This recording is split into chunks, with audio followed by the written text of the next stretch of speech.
Hey folks, welcome to another review right here on the Dice Tower with yours truly, Sam Healey. Today we're going to be taking a look at this little fella right here, Sausage Sizzle. This is designed by Inka and Markus Brand, and it is put out by 25th Century Game. It's a dice rolling game, so let's go ahead and get down to the table and check it out, and then we'll have some final thoughts and a rating later on. Let's get to it.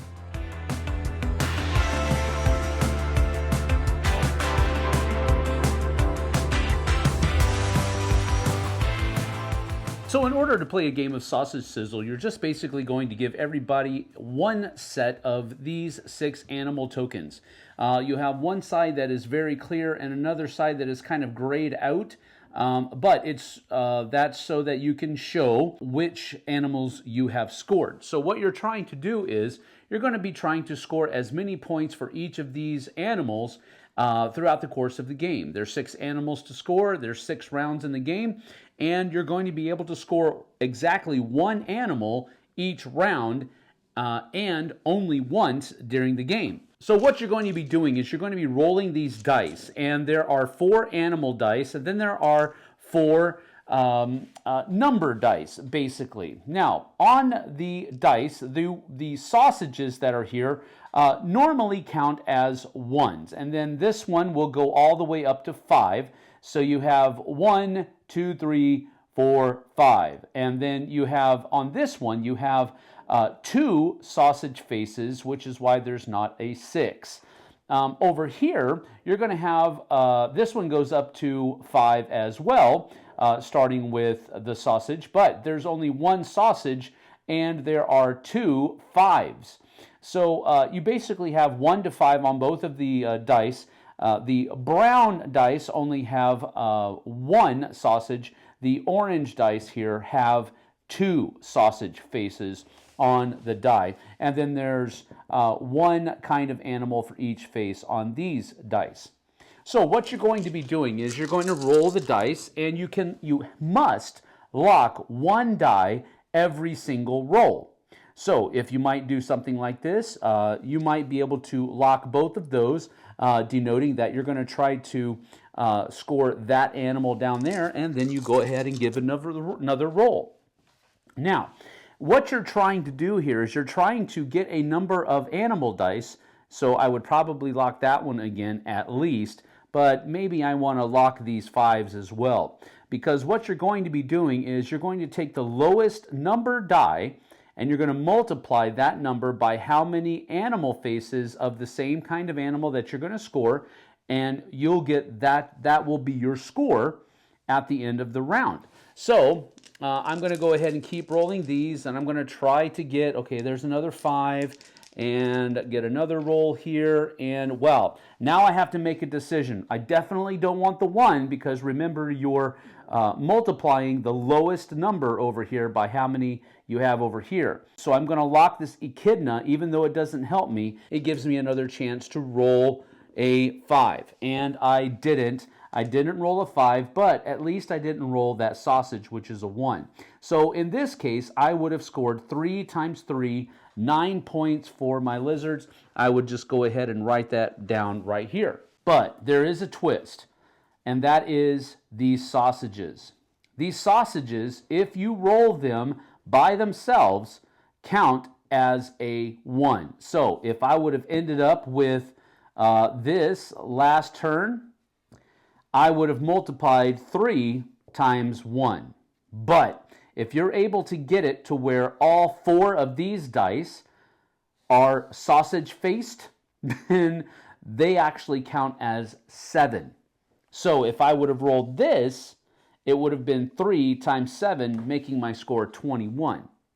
But realize there's only 1 face on these 2 that are sausages, and there are 2 on this one that is sausages. So it's easier to get the sausage faces over here, less easy to get them over here. So that's the push your luck that you're trying to get to.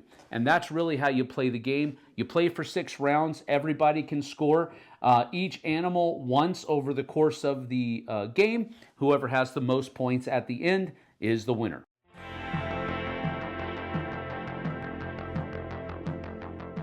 All right, so that's how you play Sausage Sizzle, and I have to be a little transparent here. This is not my kind of game normally. I usually don't clamor over push your luck games. I do like dice rolling games, but I have to say that when I first saw this, got this as a review copy from 25th Century, it immediately went to the back of my review table. And I just wasn't that excited about giving it a try. It's not that I scorned it or anything like that. It just didn't rocket to the top of my priority list because it's not my kind of game, generally speaking. But it's such a simple game. It's a small game. So this is one of many games that I took to Dice Tower West in order to try to get them played a lot so that I could give a review of it. And it's one of those games that you can play many, many times in a row because it doesn't last very long. Okay, so the box here says that it is a 15-minute game. And that's probably a little bit of a low ball for the game. It'll probably go longer than that because people will deliberate. But if everybody's just kind of tossing the dice and not really thinking a whole lot about it or putting too much thought into it, it probably can go about 20 minutes, 25 minutes, I would imagine. But 15 minutes seems a little fast. With fewer players, yes, I could see it happening going about 15 minutes. But with 5 players, rolling dice and taking time and thinking about what they want to keep, where they want to push their luck, it'll probably take longer than 15 minutes, but I would still say not much longer than 30, even with a maximum player count of 5. But that's pretty much what this is. It's just a dice rolling game where you're trying to push your luck and score the most points. And if you're trying to hit those sausages more often than you should, you're probably going to have a low score. Now, with that being said, I played this game with a lot of different people, and there was a good amount of diversion within those point totals at the end of the game. So you can score high, but if you're trying to score maximum points all the time, that's probably not going to happen very often, and you'll probably find yourself among the lower point totals if you continually try to roll that maximum amount of those 4 sausages along with 4 animals of the same animal. But I will say this, this was a pleasant surprise. This was a pleasant surprise. I was not expecting to enjoy this game as much as I did. Let's get to my pros and cons.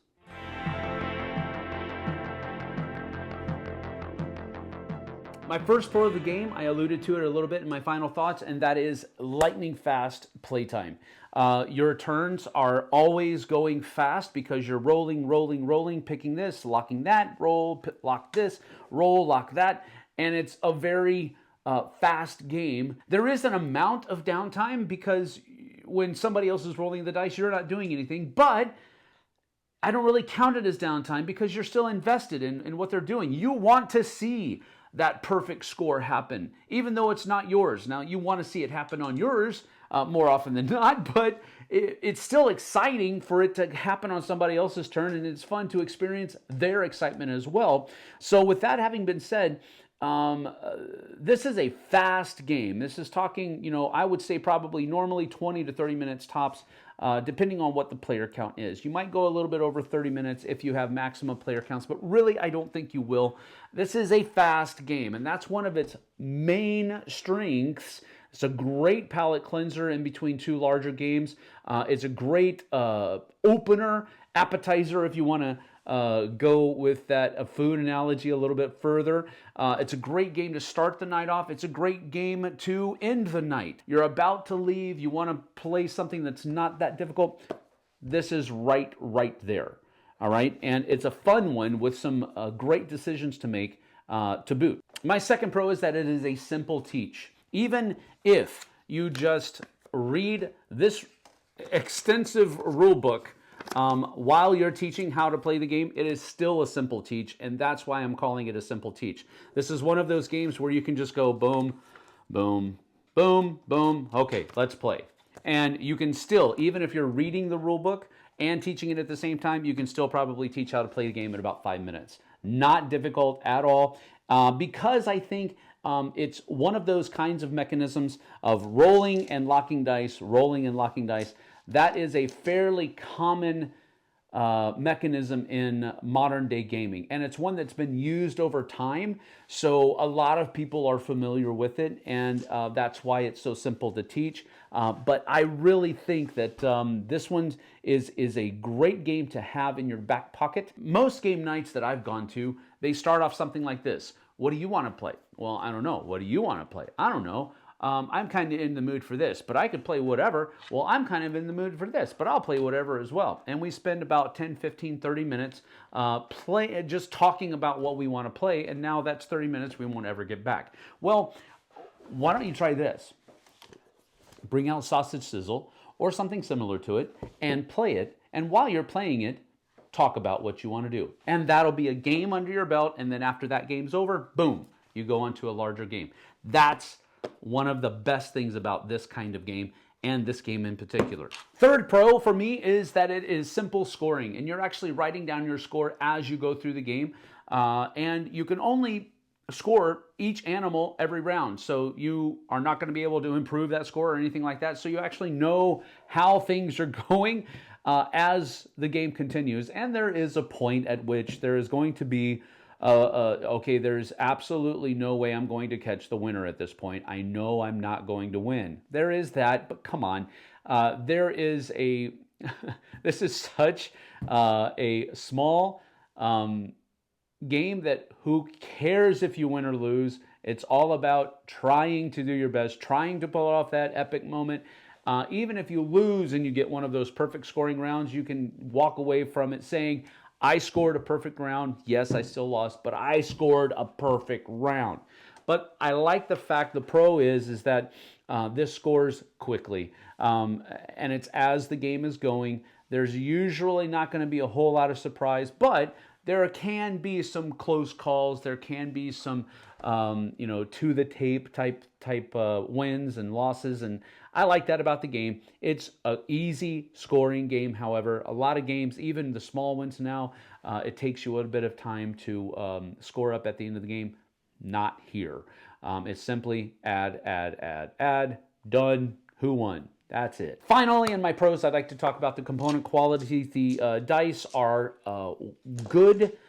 They're not great, but they're good, and they're not chintzy, and that's one of the main things I want to focus on. Often you buy these smaller boxes, and publishers will cut corners here and cut corners there. I don't feel like that happened here. I think maybe the tokens could have been a little bit nicer, but they're functional and they're not chintzy, so I do want to point that out. Each one has, I like the fact that you have a very clear side on one, and then you have that same image, but it just simply grayed out on the other side to denote that you have completed that animal. The only time that I scored or that I was about to score the wrong animal during a game, it was me, and it was because I wasn't paying attention to what I was doing, and I hadn't been flipping the tokens over as you're supposed to when you score.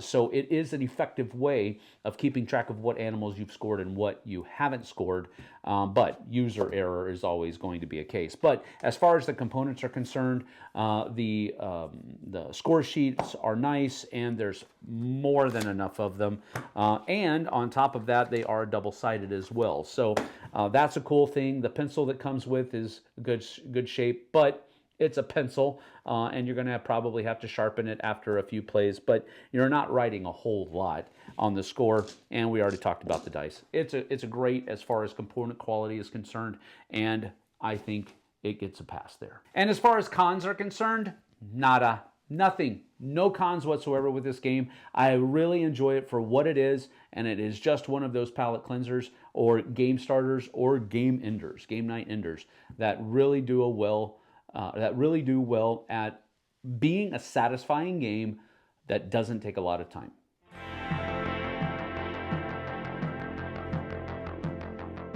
So my rating for this game actually is going to be rather high. I'm going to give this one a 9 out of 10. And now before you go off the deep end and say, how can this have such a high rating? Because I really enjoyed playing it, and because it does what it's supposed to do well. Is this like other games that I've rated a 9 of, like Blood Rage or Memoir 44 or whatever? No! It's not the same kind of game. But it can still have a 9 because it does what it's supposed to do well. So that's what I'm doing. I'm giving it a 9 out of 10. If you don't have Sausage Sizzle, go pick it up. It's probably cheap. I don't know. I got a review copy. But I can't think that this is that expensive. Go check it out. If you don't want to buy it, don't. I just really enjoy this game. So I gave it a 9 out of 10. Thanks for joining me, people. I will see you guys and gals on the flip side. Take care.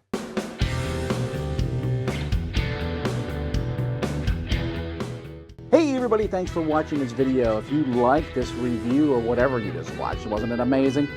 Check out our channel, Dice Tower. We have all kinds of things. We review games, we do top 10s, we play games live. It's all about board games, but especially the people who play them. Check out Dice Tower YouTube channel.